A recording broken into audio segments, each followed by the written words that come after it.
make sure you get this when you hold your skin taut in the outer corner and you drag it underneath. Now that can look odd sometimes without makeup on. It can almost close the eye up, but that's what all our liners and shadows are for, so I'm not too worried about that. Okay, so we want to get this on there. I take 2 fingers and I spread it out so it's even.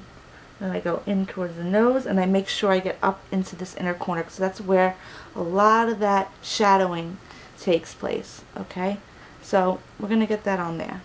Okay, never mind, you're not normally going to have shadow on. So I'm just going to go over that.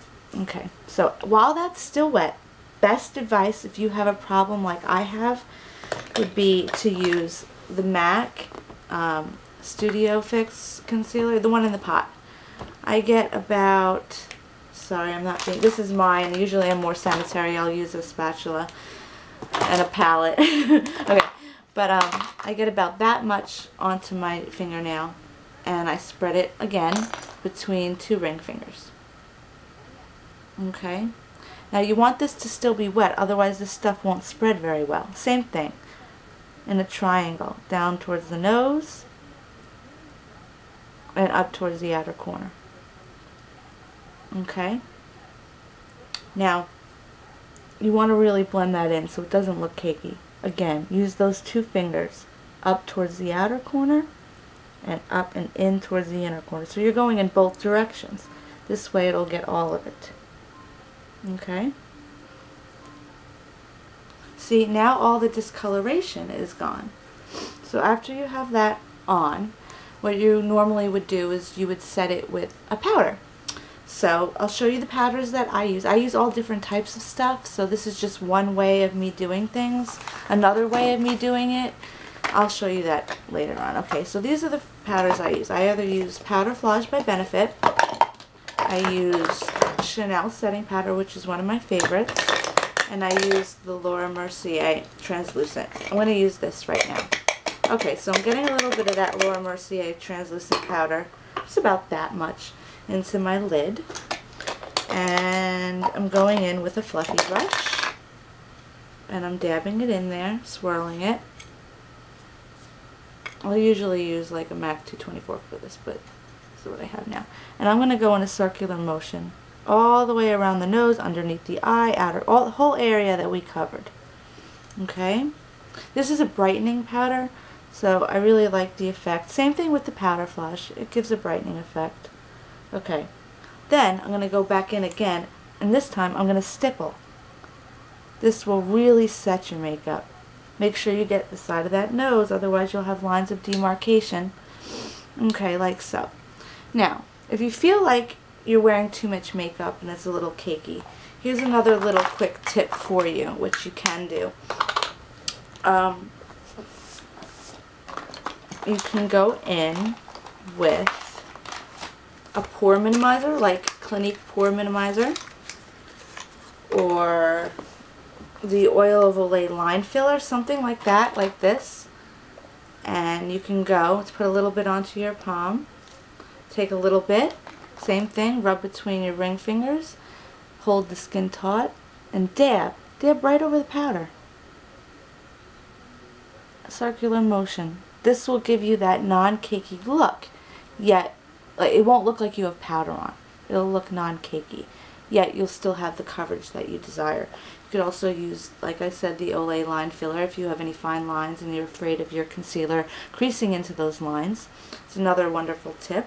These are all things that I use, so it's hard to narrow it down to one specific thing. When it comes to creamy concealers like the Erase Paste or Bobbi Brown, here's the Amazing Cosmetics. Let's see, I have a bunch of them. I use them on. I'm just experimenting with these now. I find that they've been migrating, but I did find a way to make it work, and I think I'll do a video on that another time, but I just wanted to show you how I cover up my dark circles. So anyway, another great tip after all this is done, and you find that you're still not like, it's not bright enough. You want it brighter. Oh, and I forgot to mention, after you do that first Joe Blasco under eye concealer, color corrector, you want to go with the shade lighter than your skin tone, okay, over that. And then you'll even it out with your foundation and the other concealer that I did after that. Okay, so if you still feel like the area isn't bright enough, a great trick that I use for film and photography and for myself is I go in with some kind of product that has some kind of light deflecting particles in it. A great one, well, one that I have available here now is Lancome, and what's this one? It's a clot something, and I'll just dab right here where that circle ends up into the corner, and this will not mess up the makeup, and you just dab, and this will give you like a light deflecting quality. If you don't have this, you can go in with a cream colored base. Let's see if I know I brought one out here somewhere. Cream color base, cream color base, cream color base. Where are you? Okay, here's one. So you can do the same thing, and right here, just make sure it's not over exaggerated and up into the corner, right over all of that. It will stay because of that pore minimizer and those line fillers over the powder, and it won't look cakey, and it will deflect light when light hits it. These are just a few tips. If you really have somewhere to go, like and it's humid out, use that deodorant trick. It really works, as well as the eye primer underneath the eye. It really holds on that concealer. If you really are working under hot lights and film and you have models who are sweating, I suggest getting this. It's a Ben Nye Final Seal. It smells icky, almost like hairspray, but it does the job, and it really does hold it on. I suffer from severe dark under eye circles, so to me this is a daily struggle. Few more tips quickly is, if you're not oily, strobe cream is a great way to prep the skin. Let's see, I think I about covered it. If you have any questions, I'm sure I forgot something. I just wanted to get something out here because I'll be in New Orleans for Mardi Gras doing a photo shoot, and when I get back I'm going to have a contest. So I hope all of you guys stay tuned, and more videos to come. I just do have a question for you guys. Do you want to see more looks that are more wearable for the everyday woman, or do you want to see more editorial, fun, masks, all type of that? I mean, I'd like to do stuff that people are going to watch. That's why I thought more wearable, but then again, I like to do stuff that's fun. So let me get some feedback from you guys, and stay tuned. I hope this was helpful. Believe it or not, these are covered. They're so bad that it probably looks like I don't know what I'm doing, but if you were a normal person, if I was a normal person, this would look normal, but this is as normal as it gets on a daily basis, unless you want to see me with pancake makeup on, which you don't, trust me. Well, anyway, thanks for all your support, and to all my friends I've made here on YouTube. I love all of you guys. Have a wonderful week. Bye.